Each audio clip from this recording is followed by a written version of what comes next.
As gold and silver, well, platinum's down a little bit today, but gold is up almost to 2200. Silver's up a bit, and a few days ago I purchased some silver eagles, which I spoke about and said that that's my go-to for silver coins and gold coins are the eagles. So that's for investment, for saving, for retirement, for my future, right? But there are other ways to also use precious metals, gold and silver, platinum. I don't know about platinum. I shouldn't say that. We're gonna find out right now though, and it's called the Gold IRA. I believe that's what it's called. That's what it's saying right here. And let's read it together. All credit goes to Investopedia, Julian Kagan, Thomas Brock, David Rubin. Okay, fact checked by David Rubin. What is a gold IRA? The term gold IRA refers to a specialized individual retirement account that allows investors to hold gold as a qualified retirement investment. The best gold IRAs, and you can click the link. I'm pretty sure it's for some sort of sponsored link. Allow investors to hold physical metal, such as bullion or coins, as well as precious metals related securities within the portfolio. A gold IRA must be held separately from a traditional retirement account, although rules involving these things like contribution limits and distributions remain the same. Investors can open gold IRAs through a broker dealer or other custodian. Takeaways: a gold IRA is a retirement account that allows its investors to hold gold coins or bullion or other precious metals as investments. You can set up a gold IRA with pre-tax or after-tax dollars through a special custodian or broker. The IRS permits self-directed IRA holders to purchase gold, silver, platinum, or platinum bars, coins, or other approved physical form. Gold IRAs generally carry higher fees than other IRAs since they require purchasing and storing the actual metal.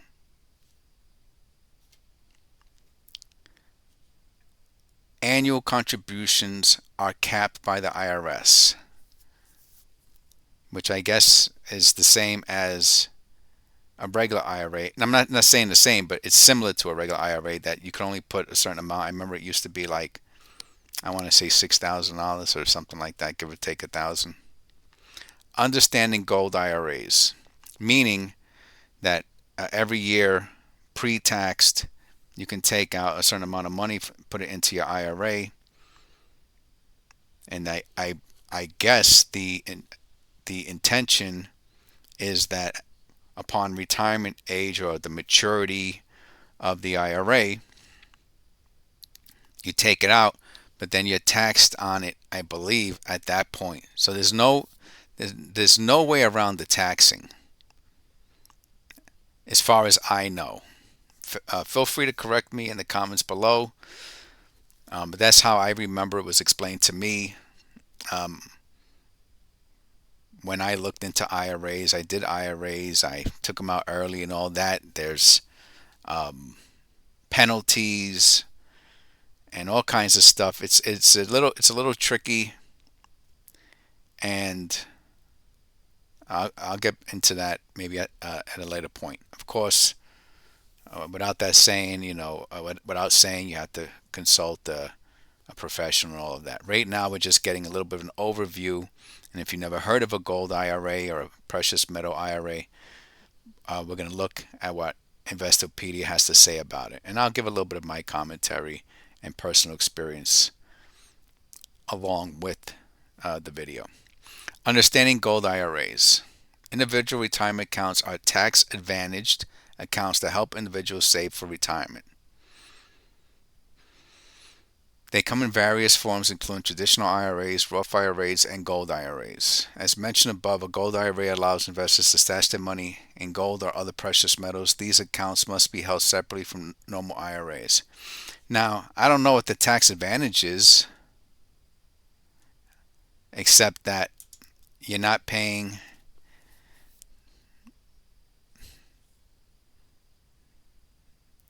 The only thing I could think of is if you're taxed on it already, then you should get it back without paying taxes. Which if when the amount is higher, does that mean you don't? So that's the only thing I could think of would be a tax, and I don't even know if that's an advantage because if you buy gold for $2,000, but you're not supposed to pay tax on precious metals, I believe. So I'm not sure what this whole tax advantage thing what they're talking about. Maybe they'll explain if I keep on reading. Gold IRAs are also referred to as precious metals IRAs. They can either be set up with pre-tax funds or as a Roth IRA. Now, if it's pre-taxed and then you're never taxed on it because it's gold, but then you're paying for them to hold it, I don't know. With a pre-tax funds or as a Roth IRA, which is both with post-tax money. Unlike other IRAs, these accounts require purchasing and storing physical gold. As a result, gold IRAs require the use of a custodian, typically a bank or brokerage firm that manages the account. Traditional IRAs allow investors to hold just stocks, mutual funds, or other traditional investments. The Internal Revenue Service allows holders of self-directed IRA accounts to purchase bars and coins minted from gold or other approved precious metals such as silver, platinum, or palladium. Self-directed IRA account. Holders of self-directed IRA accounts. I might click on that afterwards. We'll see. Let me see. Let's try to get through this part. Gold IRA funds can also be invested into gold-related paper investments such as ETFs, stock and gold mining companies, precious metal mutual funds, precious metal commodities futures, which is stocks. Stocks. And the one stock that I would say is different is gold mining companies. Now, I'll probably do a video on this in the future, but just very quickly, my 2 cents on gold mining companies. So far, from all of my watching gold and gold mining companies, I have yet to hear, and I'm sure the outliers there, but if gold mining companies were making so much money, it would be blasted all over the internet. And for all these years I've been watching gold mining company stocks, I have yet to hear of any of them, of anybody making a lot of money off of one on a regular basis, meaning that they bought it for $1, it's worth $10 now after a few years, and then it didn't drop back down to $1 or $2. You know what I'm saying? Like, I haven't heard of that. Okay. Because they take the money out, right? They take the gold out. And that makes the stock go up, right? They take the gold out. But what happens with the gold? The companies, I mean, once a mine is done, right? If you watch the gold mining channels, right? Parker Schnaber, Alaskan Gold, and all that. Once the gold's out of a mine, that tremendous project, that's it. It's the land is gone. It's dead. They have to do incredible amounts of research and energy to find another area of land, permissions, and all the issues that's involved. So I have a personally, I would never invest. Personally, I would never invest in a gold mining company unless it was to sell like instantly as soon as it hits. Because after they get their money back, after they get their money, now they have to use all that money for the next one. The next one might not even be successful. I wouldn't touch it with a 10-foot pole personally. Setting up a gold IRA. You can't set up a gold IRA with You cannot set up a gold IRA with traditional custodians like conventional brokers. These companies don't offer specialty accounts like gold IRAs. If you're interested in setting up this kind of account, you have to look for a specialty custodian or firm that is able to handle all the documentation and reporting for tax purposes necessary to maintain a gold IRA. Although the assessments may be different from traditional IRAs, the rules are the same. This means you can't go over your annual contribution limits, and you must follow the regulations involving distribution when it comes time to make withdrawals. IRA contribution limit is 6,500 as of 2023, increasing to 7,000 of 2024. I mean, I like the idea of the IRA. If you're making that kind of income, because it just keeps you honest. You know what I mean? If you know you're not going to dip into it for, um, I just hit this button. I hope that didn't make the. Hope I, hope I didn't lose the volume there.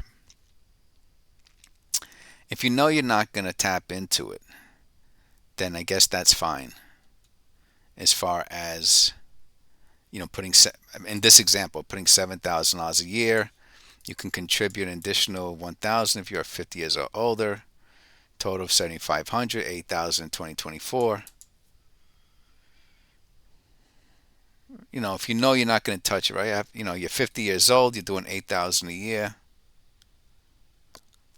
Do it for 10 years, you got 80,000 in the bank. You can start taking distributions without incurring penalties from your IRA after 59 and a half. Withdrawals made before that age at 10%. Okay, right. That's what I had to pay. Storage is a consideration for those who hold gold IRAs. You have to keep your physical gold at an IRS approved facility, such as a bank or depository. You can also hold it with an approved third party. This means you cannot store your assets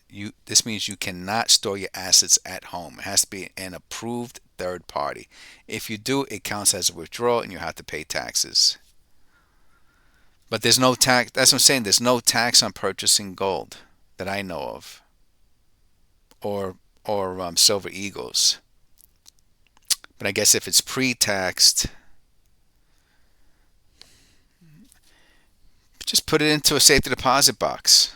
I mean, the small at some I get a free safety deposit box in my bank for having a business account. Free. It's the little tiny one, but that probably holds $1 million in gold. I do not have $1 million of gold in my safety deposit box. Full disclosure. But I'm just saying it's there. It's available to you. You're allowed to hold gold in your safety deposit box. You cannot hold as far as I know, you cannot hold. There's several things you cannot put in a safety deposit box. Cash is one of them. Firearms is another one. And anything illegal is another one, obviously. But gold bars, silver coins, I believe you can. Obviously, check with your bank first. So, and even if the bank burns down, gold and silver, you ain't got nothing to worry about. Humidity, you ain't got nothing to worry about. I mean, maybe it might mess up the patina on the gold or the silver and the resale value. As far as getting it graded or something, maybe it goes from mint state to something else. Maybe you have to clean it. But so I think that was a pretty good overview of what a gold IRA is. They talk at some point about different sections in the IRS code. And this is what one of them looks like. I want to get rid of this. I could do that, I guess. Denomination specifications and designs of coins, monies and finance. So this is all, I mean, there's got to be, I almost want to say a million pages in the IRS code. It's just, it goes on and on and on and on. Silver coins, here, just to look at this. Sale price. The secretary shall sell the coins minted under the subsection E to the public at a price equal to the market value of the bullion at the time of sale, plus the cost of minting, marketing, and the distributing such coins, including labor, materials, dyes used to machinery, and promotion and overhead expenses. Bulk sale. The secretary shall make bulk sales of the coin minted under subsection E at a reasonable discount. Oh, really? Oh, I see. Reasonable. So I guess you save a little bit if you buy bulk. Numismatic items. For purposes of section 5132A, whatever that means, subsection 1 of this title, all coins minted under subsection E shall be considered to be a numismatic item. For purposes of blah blah blah blah blah, man, this thing goes on and on with this type of jargon. I mean, wowzers. Uncirculating improved qualities as secretary determines to be appropriate. Silver coin. I mean, this is just, they really break it down. If you are into legal jargon, you could just download. All this stuff is available probably on the IRS website. What does it say there? Authenticated U.S. government information, GPO. So I know I probably I clicked on something, and IRS.gov, investments and collectibles. Everything is there. It's super, well, I don't want to say it's super boring, because there is part of it's interesting, you know. And I guess if you're, you know, I mean, I'm into coins and collectibles. So this, it's just the amount of time it would take to read all of this, I guess, is partially the issue, you know. I think what the most people would do is look for a very specific paragraph or two that pertains specifically to what you're interested in, and that is what you would probably read. But you know, maybe to help you go to sleep, this might be great. So again, all the information is out there. I think that was a pretty good. I personally probably would not do a gold IRA. I would probably purchase gold and put it into a safety deposit box. If you want it in the bank, I'm saying. Mine is free, but I think, you know, if they're $5, like $60 a year or something. So, you know, intent, and you could hold a lot of gold in a little one of the smaller boxes.